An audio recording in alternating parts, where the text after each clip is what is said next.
Good afternoon. My name is Shane Robbins, and I'm the superintendent of the Mount Vernon Community School Corporation. I've prepared a slide set that discusses the possible redistricting that we are researching currently in our school system. First, let me start off by saying the last thing I ever set out to do as your superintendent is cause anxiety, especially through miscommunication.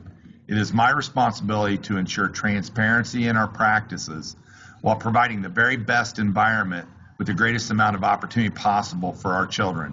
That is what drives me each and every day.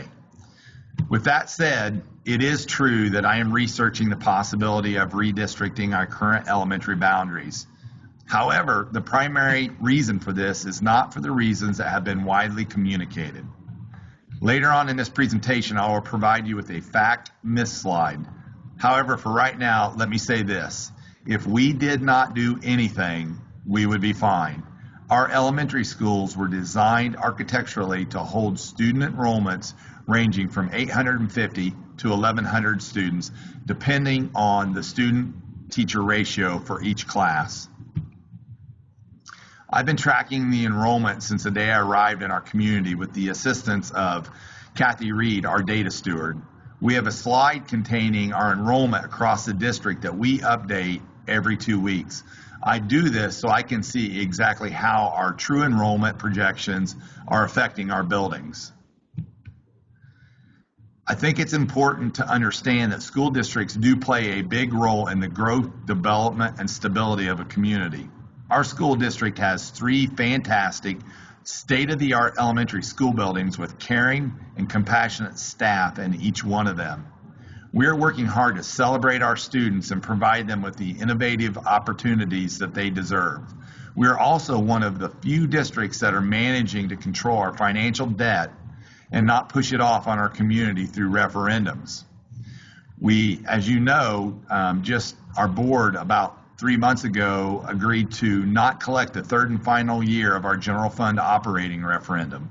We are building our reputation on a solid ground. These are the types of things that will encourage people to bring their families to our community with the objective of sending them to Mount Vernon. So, if we aren't in a capacity crunch, then the natural question you may ask is, why now, Dr. Robbins? There's not one simple answer, rather multiple reasons why now is a good time to do this. First, doing it early will allow families the opportunity for a choice. Second, as the homes in our subdivisions are completed, we will have reset boundaries considering our growth patterns. As new families move into our community, they will fall underneath these new boundaries. Third, we hope to achieve balance among the elementary buildings to assist with efficient programming and staffing needs. And finally, we hope that this mitigates the immediate need to renovate any one particular building, thus saving the district and community money by being efficient with our current resources. We don't want to have to renovate one building because it's at capacity when we have another building that is only half full. On the associated map, you will see the main subdivisions of Bay Creek East, Highland Springs, Cardinal Woods, Emerald Springs, Bay Creek West, or Bay Creek on the west side of Oleo, and Geist Woods that I am evaluating. Currently, we are pulling the data for the exact number of households and students in grades K through 4 as a starting point. It provides a foundation to begin formulating ideas and options. I truly believe we can accomplish the first wave of this by simply changing the boundaries and only affecting new residents. I am hopeful that we will have some current families that are willing to volunteer. I've personally driven the district, and I believe this to be a great option. What I will not do is split up a family. If you have an elementary student currently enrolled and I change the boundary lines, future family members will be able to remain at that particular elementary if you choose. As I said, we are walking to this and not running. Therefore, a considerable amount of choice will exist until we have to become stricter on our policies. However, you can see that we are a thriving community, attractable to young families with a wonderful school district. We will continue to grow. In closing, things will become clearer as I gather more data. Over spring break, I will continue to disaggregate the data and assemble a community survey. My goal will be to distribute the survey the first week of April. It will contain options for you to consider and an opportunity for parents to provide feedback. We're in the middle of some exciting times at the Mount Vernon Community School Corporation, and I consider myself blessed to be your superintendent. Please know this about me and my team. We will serve you and your children and our community and make decisions that are based on what's in the best interest of the district as a whole, remaining dedicated to excellence. If you're fortunate to leave town for spring break, please travel safely. We'll be working hard and anxious for our 3,900 plus students and 250 plus staff members to return on March 27th. And I'll just close by saying this. It's a great day to be a Marauder. And if you tuned in and you're watching this, please share the link to this YouTube video with other patrons. I appreciate your time, and I appreciate the support that you continue to give our school district.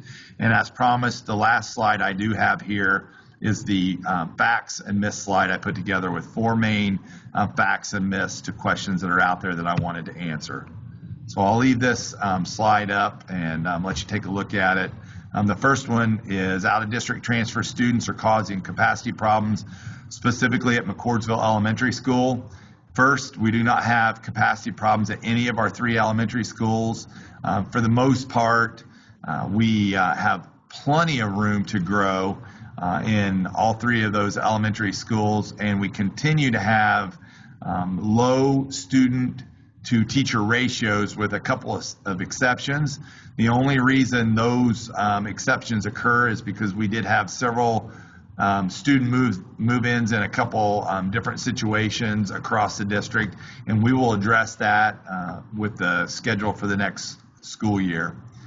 The second one I have is we need to raise money to because of the elimination of pay to participate. I will tell you, pay to participate generated about $200,000 a year, less than 1% of our $20 million budget. We made that back in the first vendor we made rebid for services, and since that time we've made literally millions of dollars in excess through competitive business practices, increased funding, and also with increased student enrollment. So pay to participate had zero reason and rationale for this decision. Third, subdivisions have been decided. No, we haven't decided. As I showed you earlier in the slide set, you can see that we're looking at several subdivisions, trying to determine how many students are in each location. We don't want to fix a problem and create a problem, so that's still variable at this point. We're collecting that data as we speak. And the fourth one is parents will not have a choice. This just simply isn't true. We'll start out with a much broader opportunity of choices for parents. And then over the course of time and years, as we do continue to grow as a school district, then that choice may start to diminish and we may have to become stricter with our policies. But as it stands, that is not the case today. So again, thank you again and have a great spring break.